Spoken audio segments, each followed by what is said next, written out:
Hello, everyone. I'm Sam Eckmann of Gold Derby, and I am very thrilled to be sitting here with Camille A. Brown, the director and choreographer of For Color Girls Who Have Considered Suicide When the Rainbow Is Enough, the latest revival on Broadway. And you are now, congratulations on these 2 Tony noms that you have.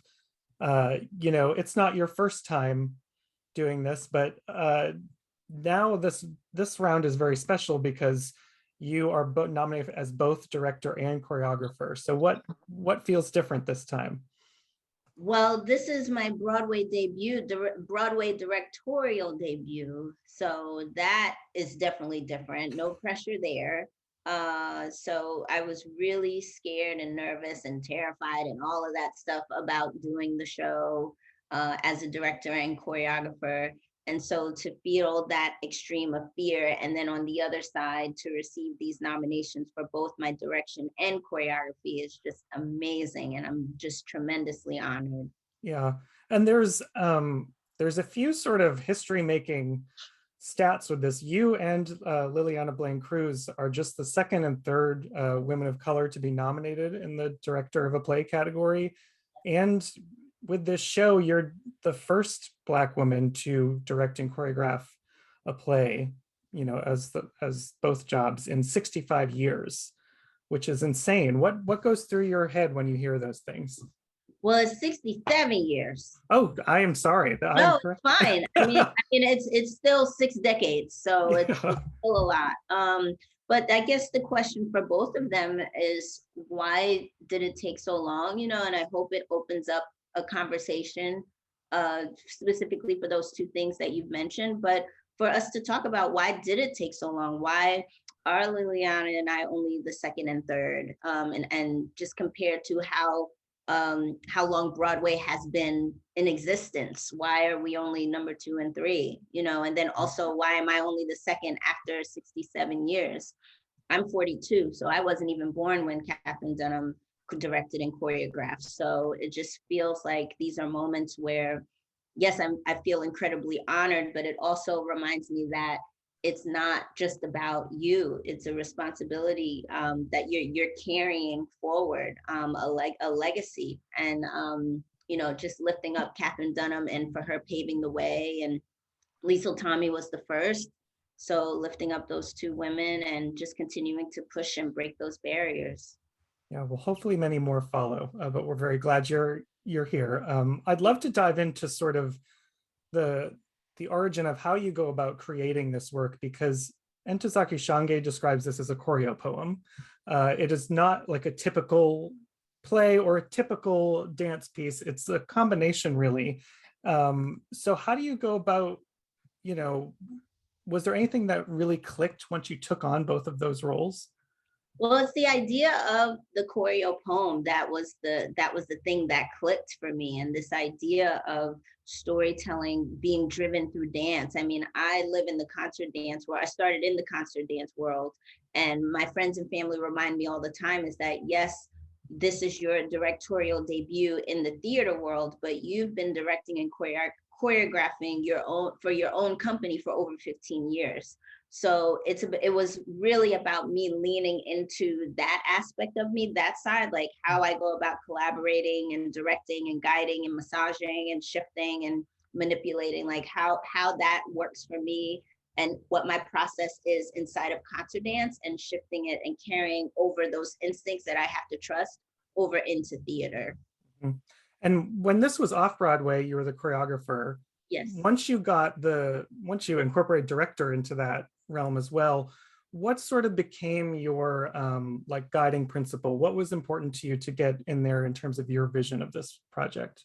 Yeah, I mean, for people to see, I mean, definitely Ndajake has the branches of her poems, but what I really wanted the takeaway to be was to see Camille, what Camille would put into this, how Camille enters these poems, what are the rhythms that I would put behind them, and just the idea of projection. I really was interested in this idea of Black girl magic, the idea of like women being able to shift and out, and their environment changes just by a gesture or a sound cue or something. And I wanted the projections to accompany the poems and not interpret the poems. So I didn't want the projections to tell you how you're supposed to feel, but be in support of the storytelling. So it just, becoming the director provided me a space to really create my own vision and my own voice and what I wanted to say with the poems.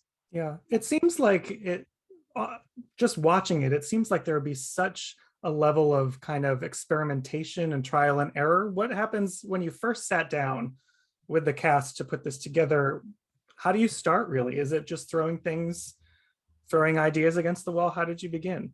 Well, I began with my company. So just setting work on my company and trying to figure it out. And the first thing that I did with the actors, I know in classic theater, you have like a script where you read the script the first day of rehearsal. And what I did was I said, well, I'm going to enter this through dance. And I said, well, we're going to have a dance through. So I took them through all of the movements of each poem, just so they can have an idea and feel for it. One of the challenges was Pyramid. Pyramid is one of the poems in the work. And even though we have our sound designer, Justin Ellington, I wanted to create a world where the women are doing like a jazz composition riff on this poem, and they're speaking in canons. And it could sound like it was done in sound design, but it's all done live. So that we were going line by line, like figuring, okay, maybe you do this one. Okay, can you say this at the same time? Okay, what if you do this in canon? Make sure you do, I mean, that I worked on that one every day. It's like always dedicated 1 to 2 hours to Pyramid. So that was one of the huge challenge for me with that one. Mm. And you said before you wanted to put Camille in this. I mean, Tazaki obviously puts so much of herself and her experiences in these poems.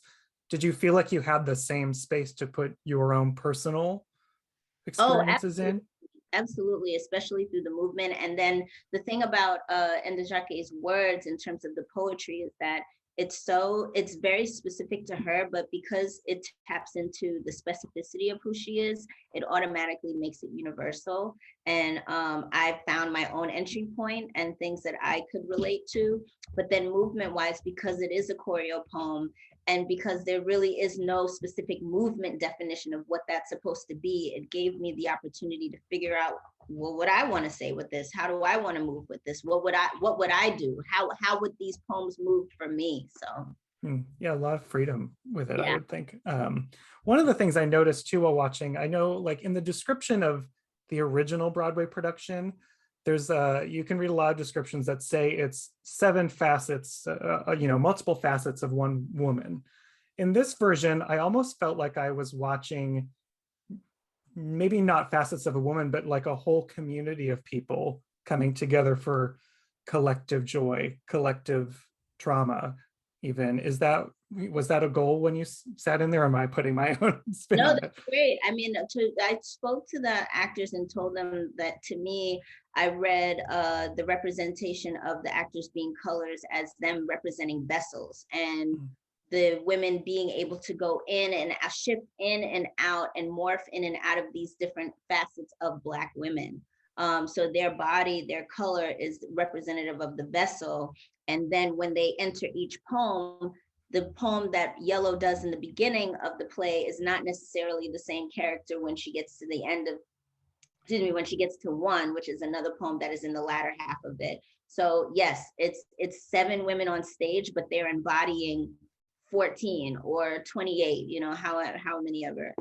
Yeah, I think I would love for you to talk about this moment, because one of my favorite parts, I think maybe the most powerful moment for me, was after Kenita Miller gives, the monologue of all monologues. All the women kind of join her on stage, and there is this huge collective like inhale and exhale that leads into this sort of joyous dance. They eventually get into that, but how did you figure out how to transition out of something that is so traumatic, that has so much hurt to it, and then continue on that journey? Well, I told them, one of the moves, the ending move is this. It's much higher, but I'm gonna go out of the screen. But I told the women, I said, we're gonna end like this. I know that we're coming from a devastating poem, but this piece is also about empowering and pushing through the pain and moving through it and persevering. And so there's a climb to that, so it wasn't like, oh, we're really sad and now all of a sudden we're happy. And I told them, I said, the ending is not necessarily about being happy, it's more about you have overcome. So once I took off the pressure of having to make it a happy dance at the end and more of like, we've overcome, we've persevered, then it helped me build that climb from that real state of loss and grief into the honoring and sisterhood of community and empowering and lifting up each other. So I hit that moment during previews probably every day. There was always like a little tweak that I did, take out an 8, put in a 16, take out a 24. It really was like a balancing act, trying to figure it out. And it's not something that you can look at a phrase at a time. It's something that you actually have to sit through from beginning to end to figure out if it honestly works. So the previews were really an important opportunity for me to really figure out, how do we get from Kenita delivering this heart-wrenching monologue to then this feeling of like joy and that you could just push out of the space at the end. Yeah, it's incredible to watch when they do that. Yeah. And one of the really cool things that's happened since this has gone on is the show announced closing, but then after that, social media just said, no, we're not having that. Yes, community, no. And they have this whole campaign, and we've now gotten an additional 2 weeks out of it, Yeah. which is so exciting. What has it been like experiencing that kind of reaction from audiences? I mean, you go through this sadness because originally we were supposed to run until August. And then this, it just was kind of like lightning, like, oh my goodness, we're closing May 22nd. Where did that happen? How did that happen? Oh my goodness.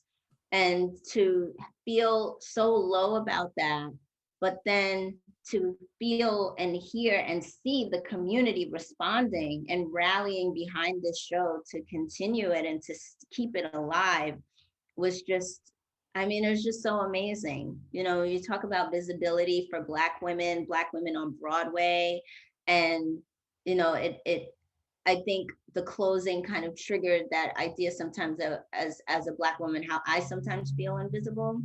And so when we got the response from the community, it made me feel like we were being seen, and that was so important. So I am thankful to the community because they're the ones that helped extend that 2 weeks, and I hope we continue and keep going, keep extending, keep going, keep going. Yes, for once social media was used for good. Right.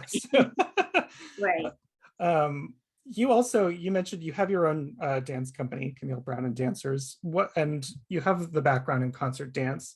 What is working in that space, and creating in that space? How does it feel different, and what does it give you that maybe working on a play or musical doesn't?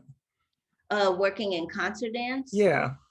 Well, concert dance doesn't give you previews. That's the thing that you do. I mean, it's when it's up and you have to put it up, and you have to experience it in front of eyes, and that's the opening, and that's it. And with theater, you actually have an opportunity, even though it is in front of a live audience and they are having responses, it does give you a clue into what works, what doesn't work, gives you another chance to shift and shift again. So I tried to actually figure out how I can put in the idea of previews inside of concert dance, kind of like pushing a little. But concert dance has really helped in terms of like always asking questions, working with a dramaturg. Talvin Wilkes was my dramaturg. I've been working with Talvin for over 10 years. And I knew that when something, I said to myself, if there was a project of this kind of magnitude, I would want Talvin Wilkes by my side, working with me on this. So the idea of dramaturgy and being in conversation with someone, about the text and the movement and how they all blend together is something that I really carried over into theater, which I know theater, I mean, it comes from dramaturgy, but this was my first time in the theater world working specifically and directly with a dramaturg, as opposed to in concert dance. That's what I've been doing for 10 years. Mm.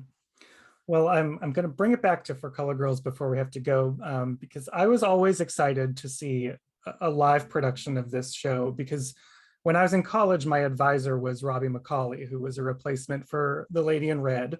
And she always talked about how this show, performing in it, like changed her life and changed her artistic self, opened up a whole new side of her artistic self, which was something that always stayed with me. And so I'm curious, what are you going to take away from this production? What are you really walking away from this with? Yeah, well, my mom always used to tell me, don't let anyone take your stuff away. She's told me that from the beginning of time. And so she didn't tell me until a couple of years ago that she got it from seeing somebody almost walked off with all of my stuff from the play. So seeing that delivered by Oakley now, and hearing the audience and their excitement behind her doing that, and then also it reminds me that this play in a sense has been the fabric of my world since I can remember. So that's what my takeaway is, how my mom instilled the idea of this poetry, the importance of persevering and never giving up. It was inspired by this show, and to now be able to bring my vision and contribute to this legacy is a tremendous honor. Well, it's an incredible job. Congratulations again on your 2 Tony nominations. Thank you. It's great to see. If you're out there watching, subscribe to Gold Derby. And if you're in the area, go see For Color Girls while we still have it. It's a great production. Camille, thank you so much. Thank you.